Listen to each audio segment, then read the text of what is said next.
Welcome back to Dronacharya IAS YouTube channel. I'm Dr. Daman Benipal and you're watching Daily Current Analysis. इस video lecture में हम आज के important current affairs discuss करेंगे जो कि हमारी UPSC preparation point of view से इम्पॉर्टेंट हैं. So let's begin with today's video. शुरुआत करते हैं आज के हमारे पहले टॉपिक के साथ जो कि एक इंटरनेशनल इशू से रिलेटेड है. It is about Solomon islands. कुछ ही मंथ्स पहले भी हमने सोलोमन आइलैंड्स को डिस्कस किया था. अब सोलोमन आइलैंड्स दोबारा न्यूज़ में हैं. अगैन सबसे पहले हमें कॉन्टेक्स्ट पता होना चाहिए कि सोलोमन आइलैंड्स दोबारा न्यूज़ में क्यों आए हैं, एंड देन यहाँ से mainly geography based map based question आप प्रीलिम्स पॉइंट ऑफ व्यू से एक्सपेक्ट कर सकते हैं. So recently Solomon Islands, they have temporarily halted all the naval visits. Temporarily Solomon Islands में सभी naval visits को halt कर दिया गया है, जिस वजह से Solomon Islands दोबारा न्यूज़ में आ चुका है. अब मैप बेस्ड क्वेश्चन भी हम यहाँ पे सॉल्व करेंगे बिकॉज जब हम लोकेशन देखते हैं सोलोमन आइलैंड की तो it is present in the region of your southern Pacific ocean. हमारा जो ऑस्ट्रेलिया है, ऑस्ट्रेलिया के बिल्कुल पास में there are so many islands, there are so many small island nations, और इन सबको कुछ कैटेगरीज में डिवाइड किया जाता है. जैसे कि here you can see this is Micronesia, Melanesia and Polynesia. These are the three major groups जिनमें इन सभी स्मॉल आइलैंड नेशंस को आप क्लासीफाई करेंगे. Micronesia, Melanesia and Polynesia.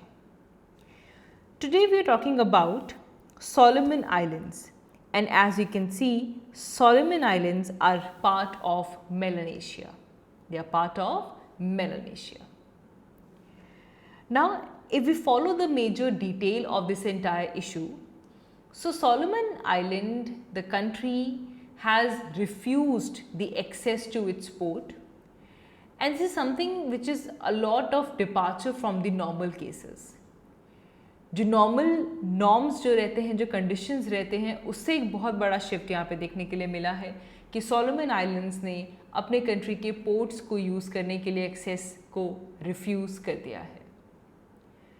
Already इससे पहले भी सोलोमन आइलैंड न्यूज़ में था, which was actually about China's growing concern and the China's growing influence in the country. And अब ये जो मूव सोलोमन आइलैंड्स ने लिया है कि वहाँ पे उनके पोर्ट्स का एक्सेस रिमूव कर दिया गया है, they have refused it. It raises a lot of concern about China's growing influence in the Solomon islands. इससे पहले भी सोलोमन आइलैंड्स न्यूज़ में थे because China and Solomon islands they had this security agreement. एक security agreement China और Solomon islands के बीच में साइन होता है, इस्टेब्लिश होता है, जिसमें ये कहा जाता है that China will give assistance to Solomon Island for their domestic security situation as well. This is very important. आप इसे अलग से हम इसे फॉलो भी करेंगे. This is important. Solomon Island and China security pact. Solomon Island and China security pact, जिसकी वजह से कुछ मंथ्स पहले, आई थिंक 1 month और so, Solomon island was again in news. तो ऑलरेडी ये सिक्योरिटी एग्रीमेंट दोनों कंट्रीज़ के बीच में है कि चाइना सोलोमन आइलैंड की डोमेस्टिक सिक्योरिटी सिचुएशन में सोलोमन आइलैंड्स को असिस्टेंस देगा. एंड इसके बाद अब सोलोमन आइलैंड्स अपने पोर्ट्स का जो एक्सेस है उन्हें रिफ्यूज़ कर रहा है. तो अब अगर हम इन डॉट्स को आपस में जोड़ें तो it definitely raises concern about China's influence over there. Already चाहे चाइना के साथ सिक्योरिटी पैक्ट की बात हो या फिर अब पोर्ट्स के एक्सेस को रिफ्यूज़ करने की बात हो, इन दोनों ही अनाउंसमेंट्स की वजह से यहाँ पे पैसिफिक ओशन के जो मेजर प्लेयर्स हैं, US, Australia and many others, specially in the Indo Pacific region, they have rattled about it. अब मेजर कंसर्न्स तो ये उठ रहे हैं कि अब ये जो एग्रीमेंट दोनों कंट्रीज़ के बीच में साइन हुआ है, there is possibility, there is a potential that China will establish their military base in the Solomon Island. And China इसे अपनी पावर प्रोजेक्शन कैपेबिलिटीज़ के लिए यूज़ कर सकता है। सो दोबारा सोलोमन आइलैंड न्यूज़ में है, तो एक तो लोकेशन बेस्ड क्वेश्चन के लिए रेडी रहेंगे। मेलानेशिया में सोलोमन आइलैंड प्रेजेंट है, याद रखेंगे। अपार्ट फ्रॉम दिस दूसरे मेजर ग्रुप्स हैं Micronesia and Polynesia. So many islands there as you can see. Moving ahead, our next article is important from economy point of view. It is about the index of industrial production. Index of industrial production जिसमें हमारी जो 8 core infrastructure sectors हैं, इनकी growth को यहाँ पे show किया जाता है।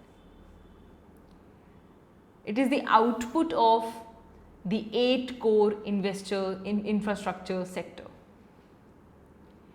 एंड अगर हम वैल्यूज़ देखें तो हमारे 8 कोर इंफ्रास्ट्रक्चर सेक्टर्स में जो ग्रोथ हो रही है, the growth rate has decreased. This has been the second straight month जहाँ पे हमारी ग्रोथ डिक्रीज हुई है, and for this July month में this was at the 6 month low of 4.5%। Now अब हम जो कंपेयर करते हैं तो हम लास्ट ईयर से कंपेयर करते हैं, वी आर सीइंग कि धीरे धीरे जो बेस इफेक्ट है वो वेन ऑफ होता जा रहा है, एंड नाउ जुलाई मंथ में as compared to the year ago the growth has decelerated sharply at now it is at 4.5%।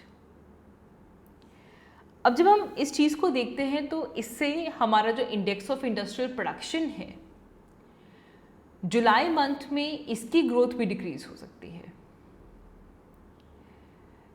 Because when we talk of index of industrial production, इसमें हमारी जो 8 core industries हैं, इनका 40.30% contribution इन्हीं core industries का रहता है। और जब हमारे पास ये न्यूज़ आती है कि हमारी इन 8 कोर इंडस्ट्रीज़ की जो ग्रोथ है वो जुलाई मंथ में 4.5% तक ही रह चुकी थी, तो डेफिनेटली इसमें अगर हम IIP की बात करें जुलाई मंथ में, उसके ऊपर इसका असर डेफिनेटली हमें देखने के लिए मिलेगा। बिकॉज 8 कोर सेक्टर्स जो हैं हमारे, they account for 40.30% of the index of industrial production. तो यहाँ से हमारे एग्ज़ाम पॉइंट ऑफ व्यू से वैसे भी आप अपनी इकोनॉमी की क्लासेस में इंडेक्स ऑफ इंडस्ट्रियल प्रोडक्शन के बारे में पढ़ते हैं, ये और इम्पॉर्टेंट हो जाता है। You should be very clear about it that when you are reading index of industrial production what to expect from it. So it's an index जिसमें हमारी कंट्री की जितने भी इंडस्ट्रियल प्रोडक्ट्स हैं उनकी एक बास्केट है, और देखा जाता है कि उनकी वॉल्यूम ऑफ प्रोडक्शन में कितने चेंजेस आए हैं। So there is this basket of industrial products, and over a period of time ये देखा जाता है कि वॉल्यूम ऑफ प्रोडक्शन इंक्रीज हुई है, डिक्रीज हुई है, किस तरह के चेंजेस आए हैं। And therefore we say that index of industrial production is a composite indicator which measures the changes in the volume of production of basket of industrial products over a period of time. And इसके लिए एक base period को choose किया जाता है जिसके साथ comparison किया जाता है। It is compiled and it is published by NSO, National Statistical Office, under the Ministry of Statistics and Program Implementation. It is a composite indicator. इसमें इंडस्ट्रीज़ की ग्रोथ रेट मिलती है हमें, और यहाँ पे इंडस्ट्रीज़ को डिफरेंट कैटेगरीज में क्लासिफाई किया जाता है। जैसे कि हमारे पास आते हैं ब्रॉड सेक्टर्स। अब ब्रॉड सेक्टर में माइनिंग, मैन्युफैक्चरिंग, इलेक्ट्रिसिटी ऐसे सेक्टर्स आ जाते हैं। फिर आते हैं use based sector. Use based में basic goods, capital goods, intermediate goods, इस तरह की चीज़ें यूज बेस्ड सेक्टर में चली जाती हैं। And index of industrial production के लिए हम जो बेस ईयर मान के चलते हैं दैट इज 2011 एंड 12। सो एक तो कितनी कितनी यहाँ पे वेटेज है, थोड़ा सा उसका आपको आइडिया होना चाहिए, क्योंकि जब हम इंडस्ट्रियल प्रोडक्शन की बात करते हैं तो मैन्युफैक्चरिंग, माइनिंग, इलेक्ट्रिसिटी, ये मेजर ब्रॉड सेक्टर्स है जैसा कि हमने कहा। फिर आगे इनको क्लासिफाई कर देते हैं। मैन्युफैक्चरिंग में industry goods, use based goods, right, basic goods, capital goods, intermediate goods, consumer goods, इस तरह से इनको आगे जाकर क्लासिफाई किया जाता है। बट ये जो 3 हैं, these are your broad sectors. इनमें भी याद रखेंगे मैन्युफैक्चरिंग की वेटेज ज़्यादा है, then comes electricity and then comes mining. Then it is important for us to know that what is the significance of industrial production. अब यहाँ से जो वैल्यू हमारे पास आ रही है वो हमें शो कर रही है कि हमारी कंट्री का जो इंडस्ट्रियल सेक्टर है वो कैसे परफॉर्म कर रहा है, क्योंकि आप यहाँ पे वॉल्यूम ऑफ प्रोडक्शन की बात कर रहे हैं। So this can be used by the government agencies. इसको आप फाइनेंस मिनिस्ट्रीज का डाटा यूज़ कर सकती है, RBI यूज़ कर सकता है, गवर्नमेंट यूज़ कर सकती है for making different policies. And when it comes to the volume of production, physical volume of production, तो इसे मेजर करने के लिए एक लौता ही ऐसा इंडेक्स है जो कि फिजिकल वॉल्यूम ऑफ प्रोडक्शन के ऊपर फोकस करता है। It forms a crucial input for the compilation of GVA, gross value added, specially manufacturing sector के लिए। जब क्वार्टरली बेसिस पे GDP कैलकुलेट की जाती है, ग्रॉस डोमेस्टिक प्रोडक्ट, उसमें GVA for the manufacturing sector, उसकी कंपाइलेशन में इंडेक्स ऑफ इंडस्ट्रियल प्रोडक्शन का काफ़ी इंपॉर्टेंट रोल है। It is very relevant when it comes to GDP estimates, be it quarterly estimate, be it advance estimate. इसे financial intermediaries भी use करते हैं to analyse the different policies. जो private companies हैं वो अपने एनालिटिकल पर्पस के लिए भी कि किस तरह इंडस्ट्रीज़ इस वक्त फंक्शन कर रही हैं, क्या स्टेट है हमारी इंडस्ट्रीज़ की, उसे जानने के लिए इंडेक्स ऑफ इंडस्ट्रियल प्रोडक्शन एक इम्पॉर्टेंट टूल है।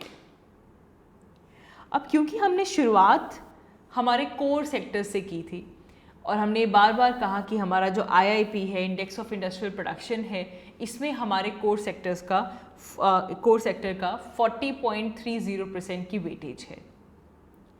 अब पहले तो हमें ये पता होना चाहिए कि हमारी इंडियन इकोनॉमी में 8 कोर सेक्टर्स है कौन कौन से, और अगर हमें याद ही करना है तो हम इनको इनकी वेटेज के हिसाब से ही याद करेंगे, क्योंकि प्रीलिम्स में कभी कभार क्वेश्चंस आ जाते हैं कि 8 कोर सेक्टर्स को उनकी वेटेज के हिसाब से अरेंज किया जाए।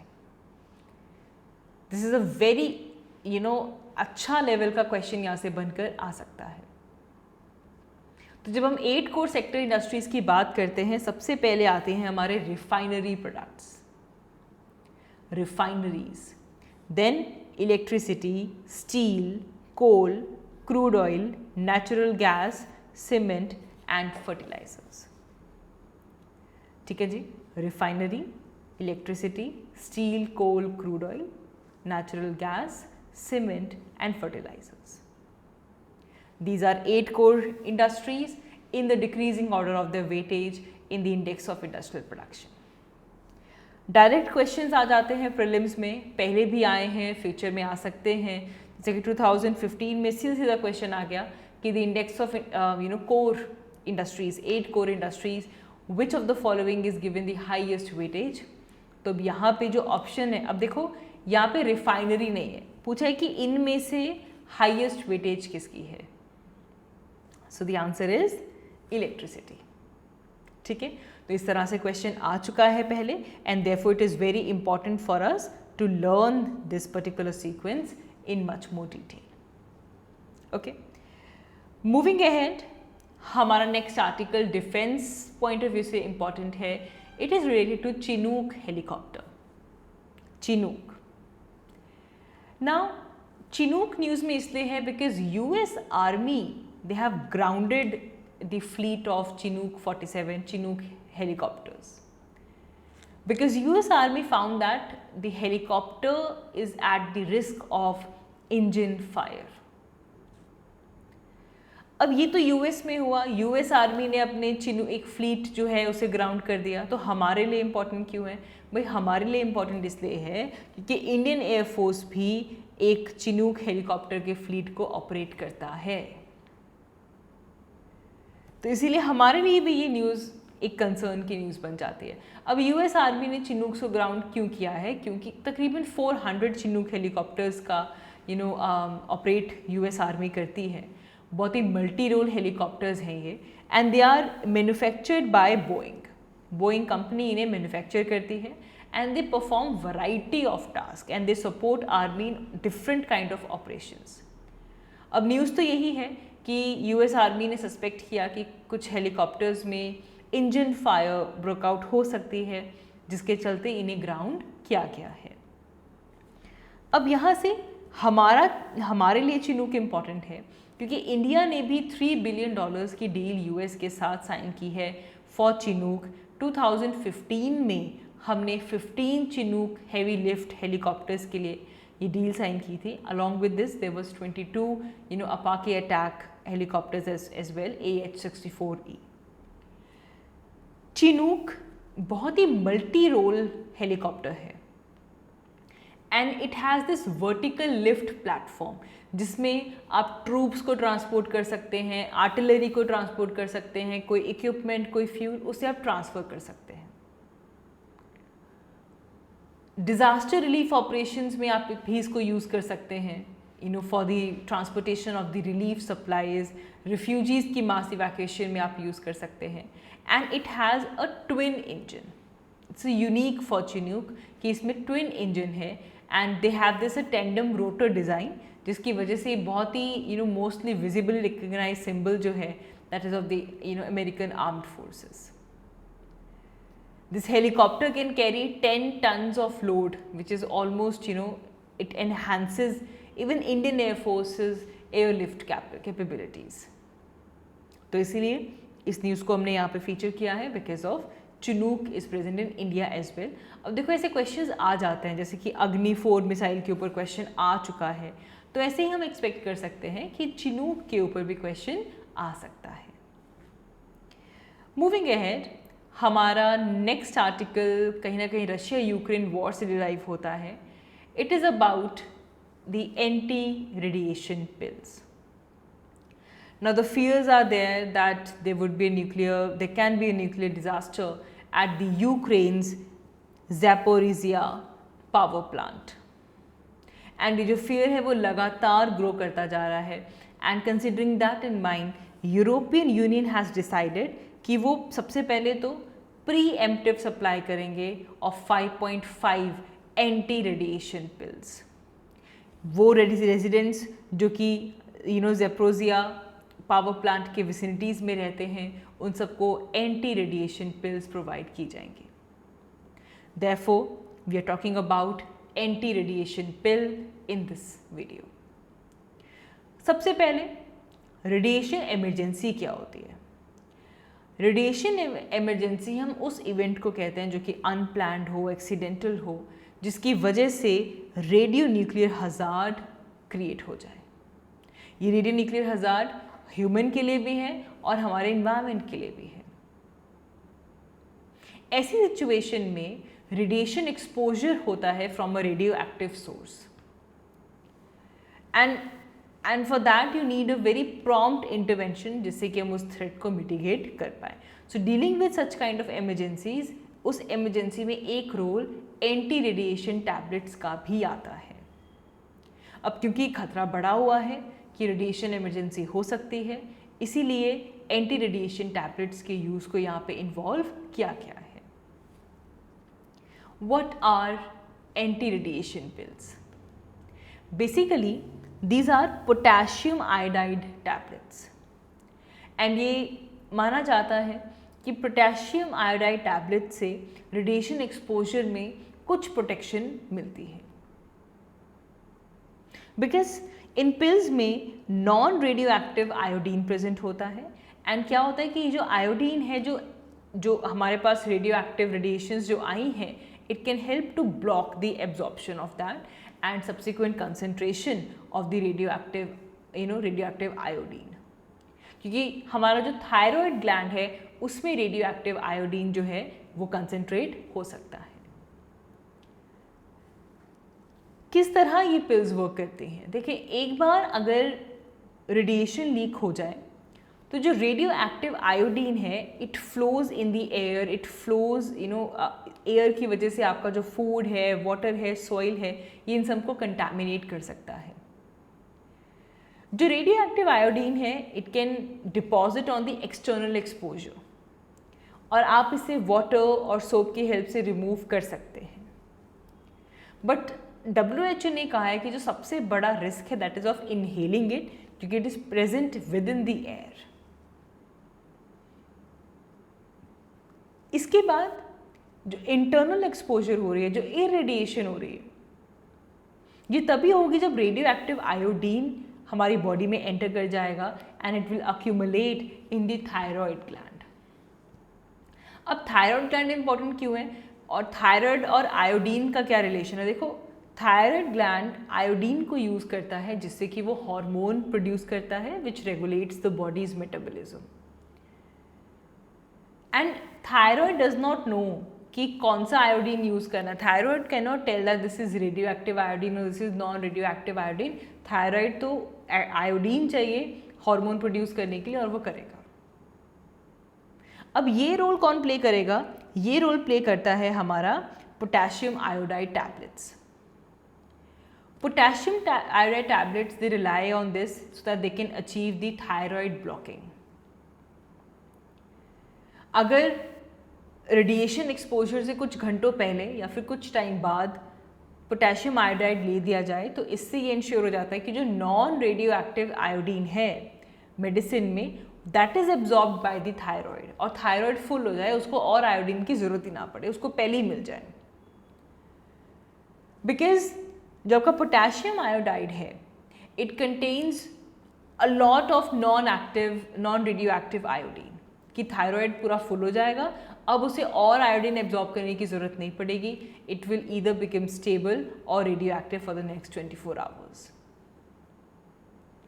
लेकिन यहाँ पे पोटेशियम आयोडाइड पिल्स जो हैं these are only preventive pills. आप इससे कोई डैमेज ना हो by the radiation to our thyroid gland, आप उसे सिर्फ रिवर्स कर सकते हैं। अगर एक बार थायराइड ग्लैंड ने रेडियो एक्टिव आयोडीन को एब्जॉर्ब कर लिया, those who are exposed for this they are at high risk of developing thyroid cancer। And ताकि ऐसा ना हो पहले से ही रेडियो एक्टिव पिल्स को यहाँ पे प्रोवाइड किया जाएगा। क्वेश्चन इज दिस कि क्या ये मेथड पूरा फुल प्रूफ है? तो लेट्स अंडरस्टैंड दिस कि जो एंटी रेडिएशन पिल्स हैं they are not provide 100% protection, क्योंकि अल्टीमेटली पोटेशियम आयोडाइड की इफेक्टिवनेस किसके ऊपर डिपेंड करती है कि कितना रेडियो एक्टिव आयोडीन बॉडी में एब्जॉर्ब हुआ है, ऑलरेडी जा चुका है, और how quickly it is absorbed. And also this pill is not meant for everybody, it is only recommended for those people who are above the age of 40 years। So it can protect thyroid against the radio active iodine, but it can not protect other organs. सिर्फ ये thyroid की बात कर रहा है। Radio active contamination से बाकी organs को ये प्रोटेक्शन नहीं देता। तो ये काफ़ी इम्पॉर्टेंट था। यहाँ पे ये साइंस आपसे पूछी जा सकती है बिकॉज थायराइड, आयोडीन, किस तरह से पोटेशियम आयोडाइड थायराइड ब्लॉकिंग करता है, तो ये कहीं ना कहीं प्रीलिम्स पॉइंट ऑफ व्यू से इम्पॉर्टेंट हो जाएगा, स्पेशली बिकॉज हमारे पेपर्स में because of the growing threat of radiation exposure anti radiation pills bar bar news में आ रहे हैं। तो इसकी फंक्शनिंग, कौन सी पिल को यूज़ किया जाता है, that we should be able to know. That's all for this video. आज की इस वीडियो के लिए इतना ही। Thank you so much for watching. I will see you all in my next one. Thank you so much.